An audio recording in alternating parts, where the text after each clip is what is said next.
Fala pessoal, tô de volta aqui no canal do FutHub para falar com vocês sobre o futebol de base. Um assunto que eu sei que vocês gostam bastante e que a gente não falava aqui desde o último episódio do Copinha em Pauta, com a entrevista com o auxiliar técnico do Corinthians Sub-20, campeão da competição. Inclusive, se tu não assistiu o vídeo, fica aí o convite, vou deixar aqui embaixo na descrição. Mas hoje, tô aqui para falar sobre a Copa do Brasil Sub-17, que os jogos das quartas de finais acontecem nesta semana. Então, bora aí que eu vou te contar tudo sobre essa competição. Nesta semana, teremos jogos de ida das quartas de final da Copa do Brasil e quem abre os trabalhos é simplesmente Corinthians contra São Paulo, o clássico majestoso. Então, fica ligado aí nessa partidaça na quarta-feira. Na quinta, teremos outros 3 jogos. CRB contra Fluminense, Maranhão contra o Cruzeiro e para fechar, Paysandu contra o Sport. O primeiro que eu vou destacar aqui é o clássico majestoso, é quem vai abrir aí essa fase na competição. Então, bora conhecer aí a campanha de cada um dos times. Então, na primeira fase, vale lembrar aqui que era jogo único. O Corinthians aí enfrentou o Criciúma no Parque São Jorge, jogou em casa, fez o dever de casa, foi apertado, mas conseguiu aí vencer o Criciúma por 2-1. E já nas oitavas de final, que eram jogos de ida e volta, o Corinthians enfrentou um Internacional que havia eliminado seu rival, o Grêmio. Primeiro jogo no Parque São Jorge, 1-1 no placar, um jogaço. E no jogo de volta, no Rio Grande do Sul, o Corinthians conseguiu bater o Inter por 6-4, também um grande jogo aí com muitos gols. Agora falando da campanha do São Paulo, o tricolor paulista na primeira fase bateu o PSTC por 4-1 no placar. E nas oitavas de final, enfrentou aí um outro grande time, o Atlético Paranaense, que tem tendo também um grande trabalho de base, conseguiu em Cotia fazer o dever de casa, vencer por 2-1 e segurou um empate no Paraná para garantir sua vaga nas quartas de final. Vale destacar aqui que tanto Corinthians quanto São Paulo possuem representantes na artilharia do campeonato. Do lado do Corinthians, Cauã e Luiz Fernando anotam 3 gols, enquanto pelo lado do São Paulo, Pedrinho é o grande destaque, também com 3 gols. O segundo confronto que vamos destacar aqui é Maranhão contra o Cruzeiro, onde nós temos aqui o principal favorito a levar essa taça para casa. A Raposa é simplesmente dona da melhor campanha da competição, com o melhor ataque, marcando 19 gols em 3 partidas, e dona da melhor defesa, não sofreu nenhum gol até agora. Bora ver mais sobre isso aí. Na sua estreia, o Cruzeiro simplesmente aplicou um 10-0 contra o Operário do Mato Grosso, jogando na sua casa. E se tu acha que as goleadas acabaram por aí, tu tá enganado. Nas oitavas de final, o Cruzeiro ganhou do Goiás, que tinha eliminado o Vasco por 3-0, jogando em Goiânia, e no jogo de volta aplicou um 6-0 contra os goianos, garantindo aí a vaga para as quartas de final.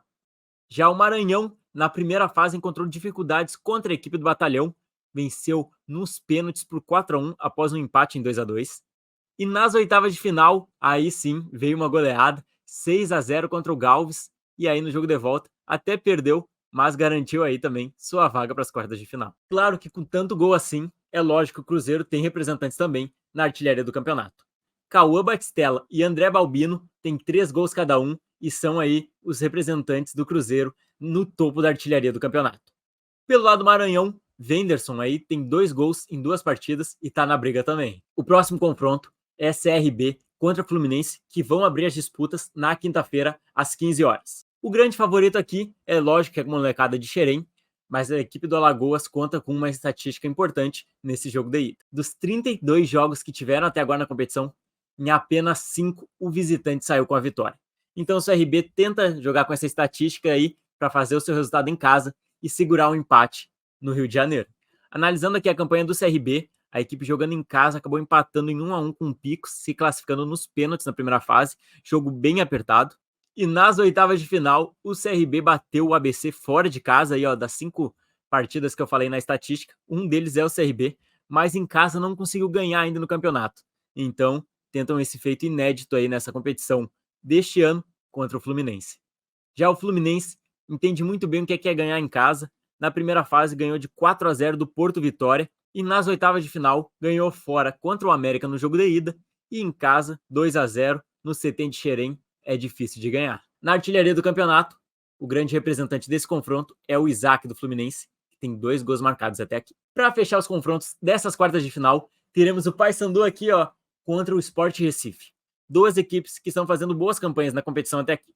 Bora dar uma olhada. Na primeira fase, o Paysandu conseguiu uma vitória magra contra o São Paulo do Amapá, 1-0 no placar. E nas oitavas de final, em casa, ganhou de 3-1 do Amazonas e achou que ia ser fácil o jogo da volta, mas não foi. O Amazonas conseguiu empatar o confronto no agregado e a disputa foi para os pênaltis, mas aí o Paysandu garantiu sua vaga para as quartas de final. Já o Sport, que é um dos grandes destaques da competição até aqui, ganhou o primeiro jogo do CSP por 6-0 e nas oitavas de final acabou empatando o jogo de ida contra o Ceará por 0-0, mas depois em casa fez o dever de casa, ganhou de 2-0, garantindo aí sua vaga para as quartas de final. O destaque da equipe do Sport é o Cauã, que tem 2 gols marcados em apenas uma partida jogada. Tem a melhor média aí de gols marcados por partida na competição.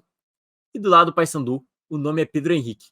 Tem 2 gols marcados já de pênalti. Então, se esse confronto das quartas de final foram para as penalidades máximas, a gente já sabe que o dele está guardado. Lembrando que os jogos de volta acontecem na próxima semana, nos dias 10 e 11 de abril. Então, fica de olho para te ver quem serão os semifinalistas da competição. Então, pessoal, vou ficando por aqui. Não esqueça de deixar teu like no vídeo, se inscreve no canal se tu ainda não é inscrito e ativa o sininho para te não perder mais nenhum conteúdo novo. A gente aqui tá pensando em muita coisa para vocês, cobertura de campeonato, entrevista, podcast. Então, fica ligado aí para não perder nada.